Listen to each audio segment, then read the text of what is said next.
আসসালামু আলাইকুম। সবাইকে শুভেচ্ছা জানাচ্ছি। মাসুম মাহবুব দেখছেন ওপেন দ্য ইউটিউব চ্যানেল এবং মাসুম মাহবুব ফেসবুক পেজ। পৃথিবীর যেই প্রান্ত থেকে যারা দেখছেন সবার জন্য শুভকামনা, ভালোবাসা। আজকে পুরো ভিডিওতে আমি বাংলাদেশ প্রসঙ্গে কথা বলতে চাই। কারণ বাংলাদেশ নিয়ে কথা বলাটা এখন খুব জরুরি বলে মনে করছি। যেই জুলাই আন্দোলনের মাধ্যমে একটা নতুন সরকার স্বাধীনভাবে ভোটাধিকারের মাধ্যমে ক্ষমতায় বসতে পেরেছে, ফ্যাসিজম, স্বৈরাচার এবং ফ্যাসিজমের বিরুদ্ধে বাংলাদেশের মানুষ রক্তের বিনিময়ে যে নতুন স্বাধীনতা পেয়েছে এবং যারা সেই ফ্যাসিজম তাড়াবার জন্য প্রধান সৈনিক ছিল, জুলাই আন্দোলনের নেতারা বা বৈষম্য বিরোধী আন্দোলনের নেতারা যারা এখন নতুন একটি দল গঠন করেছে, এনসিপি। তারা জুলাই পদযাত্রা যখন করছে, জুলাই ঘটনার ২ বছর পর, ২৪শে জুলাই পর ২৬শে জুলাইতে এসে তারা যখন জুলাই পদযাত্রা করছে, তাদের উপর এই আন্দোলনের মাধ্যমে যারা ক্ষমতায় বসছে, যারা কখনো ক্ষমতায় বসতে পারার কথা ছিল না, তারা তাদের উপর হামলে পড়েছে। এর চেয়ে কষ্টের, এর চেয়ে লজ্জার আর কিছু হতে পারে না। দর্শক, আজকে আমি আপনাদের প্রচুর ভিডিও দেখাতে চাই। প্রথম আমরা হবিগঞ্জ থেকে একটা ভিডিও দেখাবো সার্জিস আলমের। কি বলছেন তিনি, আমরা এক নজর শুনে আসি। রড দিয়ে উনার এই কনুই ভেঙে শেষ করে দেওয়া হয়েছে। আপনারা একটু কাছে নিয়ে আসেন। আপনারা যদি দেখেন যে এখানে উনার হাতটার কি অবস্থা হয়েছে, এই জায়গায় মানে এটা ধরার মতো কোনো অবস্থা নাই। এখানে মাথায় এই যে রড দিয়ে প্রত্যেকটা জায়গায় বাড়ি মারছে। আমরা যখন আমাদের এই আহত ৭-৮ জন ভাইকে নিয়ে সদর হাসপাতালের দিকে যাইতেছিলাম তাদের চিকিৎসার জন্য, তখন সদর হাসপাতালের সামনে ওই ২৪শে জুলাইয়ের সময় যেমন খুনি বাহিনী যেভাবে আক্রমণ করছিল হাসপাতালের গেটে, ঢাকা মেডিকেলের গেটে, ওইভাবে আমাদেরকে খুনি বাহিনী এইখানে ছাত্রদল যুবদলের সন্ত্রাসী ক্যাডাররা, জিকে গাউসের ক্যাডাররা, তারা আমাদেরকে আক্রমণ করে হাসপাতালে পর্যন্ত ঢুকতে দেয় নাই। এখন আমি যখন আমার ভাইদের নিয়ে যাচ্ছিলাম তারা আমার হাতে পর্যন্ত রড দিয়ে বাড়ি মারছে, ইট মারা শুরু করে, এরপরে রড থেকে শুরু করে যত ধরনের তাদের লাঠি সোটা এগুলো তারা মারা শুরু করে। এবং ওইখানে আমাদের ছাত্র শক্তি, যুব শক্তির, এনসিপি অনেক ভাইকে তারা ওইখানে মানে ওই সবার সামনে ওখানে পিটায়। এবং আমরা এখানে পুলিশ দেখলাম, আমাদের সামনে থাকা তো দূরের কথা, আমাদের সাথে থাকা তো দূরের কথা, এত বড় হামলার পরে তারা পিছনে দাঁড়ায় দাঁড়ায় নাটক দেখতেছে। এই ছিল অবস্থা। এই যদি হয় বাংলাদেশের অবস্থা, তাহলে তারেক রহমানকে জবাব দিতে হবে। এটা কি তারেক রহমানের সন্ত্রাসী বাহিনী, যেই বাহিনী মানুষের উপরে এইভাবে শুধুমাত্র দ্বিমত করার কারণে, সমালোচনা করার কারণে এভাবে আক্রমণ করতেছে? সালাউদ্দিন আহমেদকে জবাব দিতে হবে। তারা কি এই জিকে গাউসদেরকে এই সন্ত্রাসী কার্যক্রমে টিকাদারি দিয়ে রাখছে কিনা, এর বিচার না হওয়া পর্যন্ত আমরা হবিগঞ্জে আছি। যদি পারে আমাদেরকে মেরে ফেলবে, এখান থেকে প্রয়োজনে আমাদের লাশ যাবে, কিন্তু এর বিচার, এর জবাব তারেক রহমানকে দিতে হবে। দর্শক, আমরা সার্জিস আলমের হবিগঞ্জ থেকে তার যে লাস্ট বক্তব্য সেটা আপনাদের শোনালাম। আসলে কি ঘটেছে আমরা এক নজর জেনে আসি। সেই সংবাদটির একটু ডিটেলস আপনাদের দিয়ে আমি আরো অনেক ভিডিও আপনাদের দেখাবো সবকিছু মিলে। হবিগঞ্জ জাতীয় নাগরিক পার্টির জুলাই পদযাত্রা শেষে ছাত্রদলের নেতাকর্মীরা গাড়ি বহরে হামলা করেছে এমন অভিযোগ করেছে এনসিপির পক্ষ থেকে। অর্থাৎ এনসিপি যখন তারা জুলাই পদযাত্রা শেষ করে ফিরছিল, ছাত্রদলের নেতাকর্মীরা, যুবদলের নেতাকর্মীরা তাদের উপর হামলা করে। হামলায় এনসিপির উত্তরাঞ্চলের মুখ্য সংগঠক সার্জিস আলম সহ বেশ কয়েকজন গুরুতর আহত হয়েছেন বলে জানা গেছে। আজ সন্ধ্যায় শহরের থানা মোড় এলাকায় এ সংঘর্ষ হয়। এ সময় দুপক্ষের মধ্যে ধাওয়া পাল্টা দেওয়া ও ইট পাটকেল নিক্ষেপের ঘটনা ঘটে। এক পর্যায়ে এনসিপি নেতা নাসিরুদ্দিন পাটোয়ারি ও সার্জিস আলমকে সোনালী ব্যাংকে অবরুদ্ধ করে রাখা হয়। রাত ৮টার দিকে পুলিশ তাদের উদ্ধার করে সার্কিট হাউসে নিয়ে যায়। হামলায় এনসিপির মুখ্য সংগঠক সার্জিস আলম ও জেলা সদস্য সচিব মাহমুবুর রহমান মুবিন সহ অন্তত ২০ জন আহত হন। তাদের বহনকারী গাড়িও ভাঙচুর করা হয় এবং তাদেরও মারধর করা হয় ব্যাপকভাবে। এনসিপির জেলা শাখার আহ্বায়ক আবহেনা মোস্তফা কামাল বলেন, সন্ধ্যায় সমাবেশ শেষ করে কেন্দ্রীয় নেতা নাসিরুদ্দিন পাটোয়ারি সার্জিস আলমকে নিয়ে সার্কিট হাউসে যাওয়ার সময় থানা মোড় এলাকায় তাদের উপর বর্তমান সরকার দলের নেতাকর্মীরা হামলা চালায়। এখন এই যে বিষয়টি আমরা শুনলাম, এটি একটি জাতীয় দৈনিকের খবর থেকে বলছি।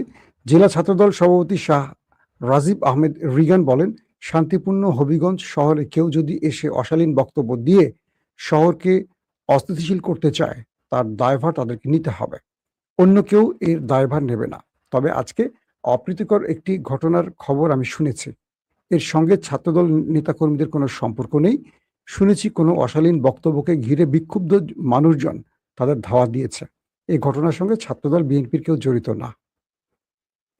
এই যে আমরা তথ্যটি পেলাম, এনসিপি তাদের অভিযোগ দিয়েছে ছাত্রদল যুবদলের বিরুদ্ধে, আর ছাত্রদল বলছে এটার সাথে তারা যুক্ত না, কারণ বক্তব্যের সময় অশালীন বক্তব্য দেওয়া হয়েছে। ঠিক এই কথাগুলো হাসিনাও বলতো, আওয়ামী লীগও বলতো, যুবলীগ বলতো, ছাত্রলীগ বলতো। ক্ষমতায় বসলে কথাগুলো এরকম হয়ে যায়। তখন বিএনপিকে মারধর করা হতো। বিএনপির নেতারা যখন হাসিনার বিরুদ্ধে হাসিনাকে ফ্যাসিস্ট স্বৈরাচার বলতো, তখন ছাত্রলীগ, যুবলীগ, আওয়ামী লীগ বিএনপি নেতাদের মারতো। এখন বিএনপি বিরোধী দলকে মারছে। ক্ষমতা স্থায়ী না, ক্ষমতা অস্থায়ী। আবার কখনো বিএনপি বিরোধী দলে থাকবে, বিএনপি মার খাবে। কিন্তু এটা কি চলবে? এভাবেই চলবে 2026-এ এসে, 54 বছরের বাংলাদেশে? এটা কি রাজনীতি হওয়া উচিত? তাহলে এতগুলো মানুষ প্রাণ দিল কেন হাসিনা বিরোধী আন্দোলনে? এত মানুষ পঙ্গু, অন্ধ হলো কেন? আসলে এর উত্তর মিলছে না। আসেন আমরা আরেকটা দৃশ্য দেখে আসি।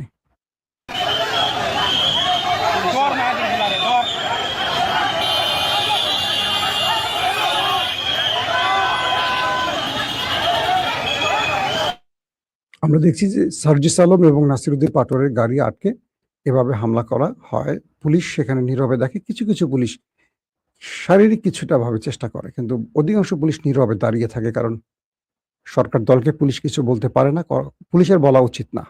এটা নিয়ম হয়ে গেছে বাংলাদেশে। আমরা আরেকটা ফুটেজ দেখে আসি।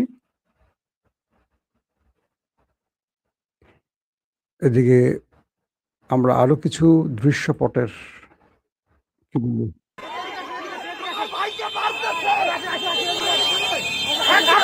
কি করতেছে? এই প্রশাসন কিছু করতেছে না ভাই, ভাই আমাদেরকে মারতেছে ভাই, ভাই প্রশাসন দেখা দেখা দেখতেছে,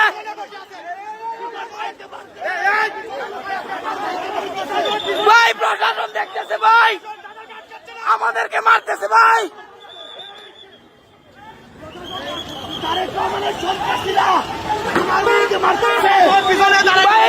বিএনপির সন্ত্রাসীরা আমাদের উপর আক্রমণ করছে, প্রশাসন দাঁড়ায় দাঁড়ায় সব দেখতেছে। এটা হবিগঞ্জে হামলার সময়ের দৃশ্য। আমরা সালাউদ্দিন আম্মার আজকে দেখলাম রাজশাহী। আমি সার্জিসদের নিয়ে কথা বলবো আরো। সালাউদ্দিন আম্মারের একটা লাইভ সাংবাদিক সম্মেলনে কিছু অংশ। সেই দুইটা মানুষ যারা মুখ খোলা শুরু করছিল, এরা আবার নিজেদেরকে গুটাই দিচ্ছে, আবার ফ্যাসিবাদের জন্ম হচ্ছে।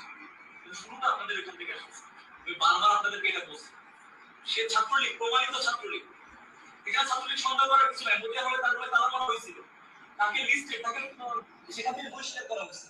সেখানে রাজশাহী ইউনিভার্সিটি বর্তমান সরকার দলের সাপোর্ট নিয়ে ছাত্রলীগ ক্যাম্পাসে উঠেছে, অথচ বাংলাদেশের কোনো বিশ্ববিদ্যালয়ে ছাত্রদলকে উঠতে দেওয়া হয়নি ছাত্রলীগের আমলে। ছাত্রলীগের চরিত্রটা এমন হয়ে গেল কেন? গত 15 বছর যারা লীগের হাতে মার খেয়েছে, জুলুমের শিকার হয়েছে, তারা সেই লীগকে অর্থের বিনিময়ে বা কোনো সুযোগের বিনিময়ে ক্যাম্পাসে ওঠার চেষ্টা করছে। তবে রাজশাহীর ছাত্রনেতা, রাকসু নেতা সালাউদ্দিন আম্মার তাদের সামনে বাধা হয়ে দাঁড়িয়েছে, এবং তার একটা বক্তব্য আমরা শুনে আসি। তিনি কি বলছেন? আমাদের ইনসাফ 2 বছর ধরে ছাত্রলীগের ব্যাপারে কোনো ডিসিশন না নিয়ে আজকে এই পরিস্থিতিতে তারা নিয়ে আসলো। এটা দায় আমি কাকে দিব? আমি আইনকে দিব, আমি প্রশাসনকে দিব। যখন তারা দিতে পারতেছে না, তখন তো আমাকে নিতে হবে। হ্যাঁ, ওখানে আহত মানে কি? কোথায় ওনার এখানে মানে দেখা যাচ্ছে, সাদা মাংস দেখা যাচ্ছে, এমন বাজে অবস্থায় অনেক আকস্মিক ভাবে হামলা করা হয়েছে। ওরা ছিল 7 জন, আমরা ছিলাম মাত্র 3 জন, এবং আমরা জাস্ট বসে, আমি তো সহতত্ত্ব গবেষণার সাথে কথা বলতেছিলাম, আকস্মিক ভাবে তারা গিয়ে হামলা করছে। 7 জনের নামগুলো আমি তো চিনি না তাদেরকে। দেখেন অবস্থা, এই এদের মানে এটা হলো রাজশাহী বিশ্ববিদ্যালয় রাকসু নেতা সালাউদ্দিন আম্মারের বক্তব্য আমরা শুনলাম। সারা বাংলাদেশের দৃশ্যগুলো আস্তে আস্তে পাল্টে যাচ্ছে। গণ অধিকার পরিষদের রাশেদদের মতো কি বলবো, হাসিনা প্রেমীদের গুরুত্বপূর্ণ পদে বসানো হচ্ছে এবং একসময় যারা বিএনপি বিরোধী ছিল, আওয়ামী লীগ তোষণ করেছে, আওয়ামী লীগের থেকে সুবিধাভোগী, তারা এখন আস্তে আস্তে বিএনপির ঘরে প্রবেশ করছে। এটাই হবে, এটা আমরা আগে জানতাম। যখন আমরা বিএনপির জন্য খুব সিরিয়াসলি কাজ করতাম, জীবনের হুমকি নিয়ে দেশ ছেড়ে পালিয়ে গেলাম, হ্যাঁ, যে দেশে থাকলে তো গুম খুন বা ক্রস ফায়ার হয়ে যাব, এই ভয় বাঁচার জন্য চলে গেলাম, তখন অনেকে বলতাম যে জীবনটা বাজি রেখে কেন কাজ করছি, দেশের জন্য? দেশটা কি একটা একটা পদ, নাকি পদবি, নাকি দেশটা আসলে কি? দেশটা কন্ট্রোল করে তো রাজনীতিবিদরা। এই রাজনীতি তো আসলে নষ্ট হয়ে গেছে, পচে গেছে, বিক্রি হয়ে গেছে। আসলে তাই দেখলাম। বিএনপির বহু ত্যাগী নেতারা বাংলাদেশের বিভিন্ন জায়গায় আফসোস করছে যে 15-16 বছর মাঠে ঘরে ঘুমাতে পারেনি, মাঠে ঘাটে বিভিন্ন চাষাবাদ জমিতে পালিয়েছিলাম, ধান খেতে, পাট খেতে, গাছে গাছে, অন্ধকারে। আমি নিজের চোখে অনেককে দেখেছি, তাদের কারো খোঁজ নেই, তারা কোথাও নেই। কিন্তু ওই সময় যারা সুবিধাভোগী, টাকার বিনিময়ে নেতাদের ম্যানেজ করে, তারা এখনো সুবিধাভোগী। লজ্জা। যে ছেলেগুলো বাংলাদেশকে স্বাধীন করলো, যখন বিএনপি জামাত নামক দুটো রাজনৈতিক দল পুরো ব্যর্থ হয়ে গেল হাসিনাকে সরাতে, তখন বৈষম্য বিরোধী নামের একটা আন্দোলন তৈরি হলো। এই ছেলেরা, ছাত্র জনতারা, পুরো বাংলাদেশের মানুষ তাদের ডাকে আসছে, বিএনপি জামাতের ডাকে কেউ কিন্তু আসে নাই। বাংলাদেশের মানুষ, কোনো জনগণই আসতো না। কেন আসতো না জানেন? জানে যে এই রাজনীতিবিদরা হাসিনা চলে গেলে এরা ক্ষমতায় বসবে, এরা এই হাসিনার মতো এটা দেশ তৈরি করবে। এই যে এখন যা হচ্ছে, যুবদল ছাত্রদল যা করছে, এটা বাংলাদেশের মানুষ জানতো, কেউ তাদের ডাকে আসতো না। এই জন্য বিএনপি পল্টনে বিভিন্ন জায়গায় মিছিল মিটিং করতো, জামাত ইসলাম বাইতুল মোকাররমের দক্ষিণে মিছিল করতো, কেউ আসতো না। কেন আসতো না? এটা সব 2 নম্বর। এদের ডাকে কেউ আসে লাভ কি? জীবন দিয়ে লাভ কি? দিন শেষে কিচ্ছু হবে না। কিন্তু সাধারণ শিক্ষার্থীদের ডাকে অজস্র মানুষ, শিশু কিশোর, সব নারী পুরুষ বৃদ্ধ সব বেরিয়ে আসলো। বাংলাদেশ থেকে হাসিনা পালালো অনেক রক্তের বিনিময়ে, অনেক জীবনের বিনিময়ে। বসানো হলো বিশ্বাসঘাতক ডক্টর ইউনূসকে ক্ষমতায়। রন্ধে রন্ধে তার আওয়ামী ফ্যাসিজমের লোকদেরকে উপদেষ্টা করা হলো। হয়ে গেল একটা নির্বাচন। সেই নির্বাচনের পর আমরা কি দেখলাম? বাংলাদেশের সবচেয়ে জনপ্রিয় ব্যক্তিটি ক্ষমতায় বসলেন। কিন্তু অদৃশ্যভাবে কেন যেন মনে হচ্ছে তিনি দেশের সবকিছু জানেন না, বা তাকে জানতে দেয়া হচ্ছে না।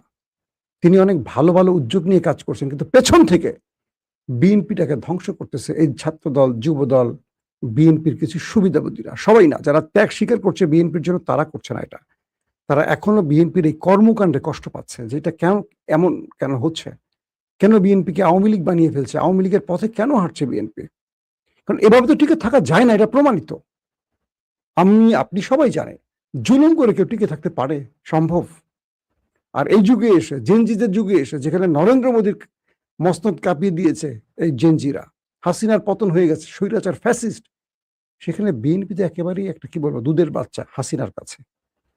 যারা এই দেশকে এত ত্যাগের বিনিময়ে স্বাধীন করলো, তাদেরকে মার খেতে হচ্ছে। কাদের হাতে মার খেতে হচ্ছে? যারা এই স্বাধীনতার বিনিময়ে ফল ভোগ করছে ক্ষমতায় বসে। আবার কাদেরকে নিচ্ছে? যারা পালাতক আওয়ামী লীগ, তাদেরকে সাথে নিয়ে আজকের মুক্তিযোদ্ধাদের মারছে। ৭১-এর মুক্তিযোদ্ধা নিয়ে কথা বলা যাবে না, কিন্তু জুলাইয়ের মুক্তিযোদ্ধাদের মারা যাবে। এ কেমন বাংলাদেশ? এটা বাংলাদেশ? এই বাংলাদেশ চেয়েছিলাম? খুব দুঃখের সাথে বলতে হচ্ছে যে আমরা এমন একটা জায়গায় দাঁড়িয়েছি যে সমালোচনা সহ্য করা যায় না। আচ্ছা, শেখ হাসিনা তো অনেক লম্বা লম্বা কথা বলে গিয়েছিলেন। আছেন কোথাও ওবায়দুল কাদের? আছেন কোথাও বেনজির? আছেন কোথাও হারুন? কোথায়? সবার ঠিকানা একটা জায়গা হয় যদি মানুষ পাশে না থাকে। আজকে সবচেয়ে বড় ঘৃণা লাগছে আমার জামাত ইসলামের জন্য। না তারা সরকারে, না তারা বিরোধী দলে, না তারা যোগ্য। এরা ক্ষমতায় বসলে দেশ চালাবে কি করে? আল্লাহ বাঁচাইছে এদের হাত থেকে, এই জাতিকে রক্ষা করছে। এরা কোনো দলের মধ্যেই পড়ে না, এরা তাবলিগও না, এরা রাজনৈতিক দলও না। সংসদে হিজড়াদের মতো কথা বলে। দুঃখ পাবেন জামাতের লোকেরা, আমি জানি, আমি দুঃখ পাবেন বলেই কথাগুলো বলছি। সংসদে তারা সরকারের চামচামি করেই যাচ্ছে, সরকারের ভালো কি খারাপ কি তারা বুঝতে পারতেছে না। কেউ এসে ফ্রিজ চাচ্ছেন, কেউ এসে এটা বলছেন। কিসব লোকদেরকে পার্লামেন্টে বসাইছেন যাদের যোগ্যতাও নয় পার্লামেন্টে বসার। কার্টুন, একটা কার্টুনের দৃশ্য। বিএনপির তো রাজনীতিবিদ পলিটিশিয়ানরা কিছু আছে, যারা ভালো আছেন, খারাপও আছে। জামাতের মধ্যে কারা আছেন? এক ডক্টর শফিক, এসে বা আবার যেই বক্তব্য দেন যেন তাবলিগ করতে আসেন। সারা দেশে কি হচ্ছে, তাদের এমপিরা কি করছে, ছোট বাচ্চা মেয়েকে নিয়ে ফুর্তি করতে গিয়ে ধরা পড়ছে। যশোরে কি করছে, এমপির মেয়ে গিয়ে মাদ্রাসার সামনে ভবনের মধ্যে ঢুকে। এগুলো কেন হচ্ছে? একটা জিনিস মনে রাখতে হবে, বাংলাদেশের বিএনপি, জামাত সহ সব দলগুলোকে আমাদের ইন্টেলিজেন্স এবং ওপারের ইন্টেলিজেন্স বিভিন্ন হানি ট্র্যাপে আটকাবার চেষ্টা করছে। এগুলো বারবার বলছি, তাদেরকে কানে পানে যাচ্ছে না। পুরুষের সবচেয়ে দুর্বল জায়গা নারী আর টাকা। তো জামাত তো নারী বা টাকার দিকে ছুটছিল না, এতদিন আটকাতে পারেনি।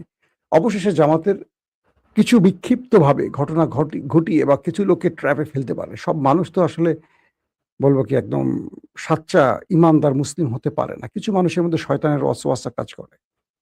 তবে জামাত ভালো সিদ্ধান্ত নিচ্ছে, ওই ব্যক্তিকে দ্রুত বহিষ্কার করে দিয়েছে।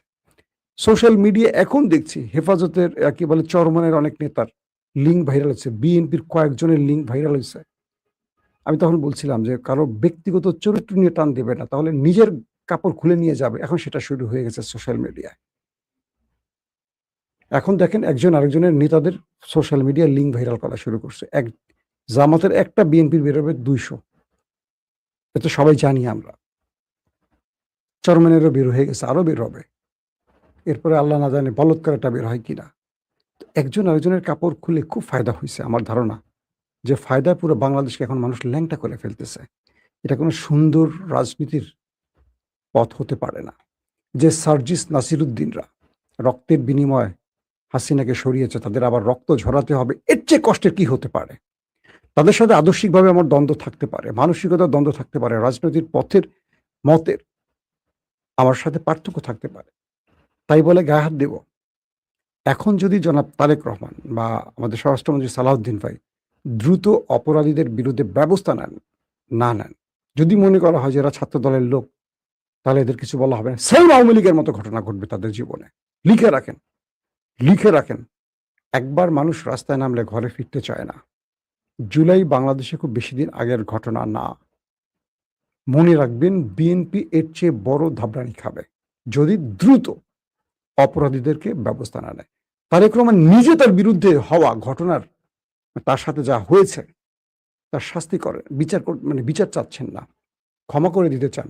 1/11 তার পরিবারের সাথে কি হয়েছে, সেই তারেক রহমানের দল বিরোধী দলকে পেটাচ্ছে, এটা কতটা কষ্টের, লজ্জার, বুঝতে পারছেন? তারেক রহমান নিজে তার সাথে যারা জুলুম করেছে তাদের বিরুদ্ধে না, সে রাষ্ট্রে সবার ঐক্যমত নিয়ে সবাইকে নিয়ে রাষ্ট্র গঠন করতে চান, একটা ভঙ্গুর রাষ্ট্রকে তৈরি করতে চান। সেই তারেক রহমানের দলটাকে কিভাবে নষ্ট করতে চায়। একদিকে তিনি পরিশ্রম করছেন, লম্বা সময় স্টাডি করে একটা টিম নিয়ে একটা নতুন বাংলাদেশ তৈরি করতে চাচ্ছেন তারেক রহমান। আর সেই দলটার মধ্যে ওই বুর্জুরা, তার দলটার মধ্যে সেই সন্ত্রাসীরা, তার দলটার মধ্যে আওয়ামী আত্মার লোকগুলি বসে দলটাকে বিতর্কিত করছে। হবিগঞ্জের এই ঘটনায় কি লাভ হয়েছে বিএনপির বলতে পারবেন? বলেন আপনারা, কেউ একজন বলেন। রাশেদদের মতো লোকদেরকে বিএনপি তার গুরুত্বপূর্ণ জায়গায় ঢোকাচ্ছে, এরা তো কেউ বিএনপির না। দিন শেষে এরা বিএনপির জন্য কাল সাফ হবে, দুধ কলা দুটোই খাবে, ছোবলটা বিএনপিকে মারবে। বিএনপির জন্য সবচেয়ে ভালো একটা নসিহত করি, যেভাবে রাষ্ট্র চলছে এভাবে চলা যাবে না, এটা আওয়ামী লীগের স্টাইলে চলছে। বিরোধী দলকে স্পেস দেন, কারণ এই বিরোধী দল কিচ্ছু করতে পারবেন না, না এরা জীবনে সরকারে বসতে পারবে, না এরা যোগ্য বিরোধী দল হওয়ার যোগ্যতা রাখে, এরা তাবলিগও করতে পারবে না, এরা জামাতের এনভায়রনমেন্টের বাইরে কিছু চিনে না, মানুষের সাথে তাদের সম্পৃক্ততা না। এবার তাদেরকে ভোট দিছে মানুষ শুধু বিএনপিকে ঠেকাবার জন্য, কারণ বিএনপির ইউনূসের আমলে যা যা বিএনপি নেতারা করছে তার জন্য সবাই মনে করছে বিকল্প পথ হিসেবে জামাত ছাড়া আর কেউ না। যেহেতু আওয়ামী লীগ তো ফ্যাসিস্ট স্বৈরাচার, জাতীয় পার্টি চোর, তারাও আউট, আছে কি আর বাংলাদেশে? বিএনপি জামাতকে অনেক ভোট দিছে। তারপরও তো আমাদের ইস্টাবলিশমেন্ট, নির্বাচন কমিশন, আমরা মিলে জামাতের 30-40-50টা আসন বিএনপিকে দিয়ে দিছে। এটা বিএনপিও জানে, জামাতও জানে, এবং আপোষ হয়ে গেছে। তো সেই আপোষকামী বিরোধী দল দিয়ে বাংলাদেশ চলবে না। তারেক রহমানকে বিরোধী দল বাদ দিয়ে হোক, বাংলাদেশটাকে ধরে রাখার জন্য, গঠন করার জন্য একটা সুশাসন প্রতিষ্ঠা, আইনের শাসন প্রতিষ্ঠা তাকে কিছু দেখাতে হবে। যদি তিনি দেখাতে পারেন তিনি সফল, যদি দেখাতে না পারেন তাহলে আমি মনে করি বাংলাদেশ হাসিনার মতোই আবার ভুল পথে চলে যাবে। এই বাংলাদেশটা আসলে আমরা দেখতে চাই না। অনেক ত্যাগের পরে বাংলাদেশটা পেয়েছে। আশা করি যারা সংশ্লিষ্ট প্রশাসনের যে ভাইয়েরা, আমাদের পুলিশ ভাইয়েরা দায়িত্বে অবহেলা করেছেন, আইনের চোখে দেখেন নাই, দলের চোখে দেখেছেন, তাদের শাস্তি হওয়া উচিত। পুলিশকে মনে রাখতে হবে আওয়ামী লীগের নেতারা, আওয়ামী লীগ পুলিশকে বাঁচাতে পারেনি। আমাদের পুলিশরা, আমাদের সেই সব দুষ্ট পুলিশরা কিন্তু এখন জেলে আছে, কেউ পালিয়ে দেশ ছেড়ে চলে গেছে, কেউ মাটির নিচে চলে গেছে। আপনারা যে পোশাকটা পরছেন, পোশাকটার সম্মান রাখবেন। কোনো দলের চামচা না আপনারা, আপনার রাষ্ট্রের জনগণের সেবায় আসছেন। কাউকে নিরাপত্তা দিতে না পারলে পোশাকটা ছেড়ে দেন, চাকরিটা ছেড়ে দেন। এটা লজ্জার পোশাক নয়, এটা অহংকারের পোশাক। যারা রাজনৈতিক দল, ক্ষমতায় যে দল, তাদের চামচামি করবেন, তারা আইনের পোশাক পরতে পারেন না, তারা সেটার অযোগ্য। প্রত্যেকে ভালো থাকবেন। আল্লাহ হাফেজ।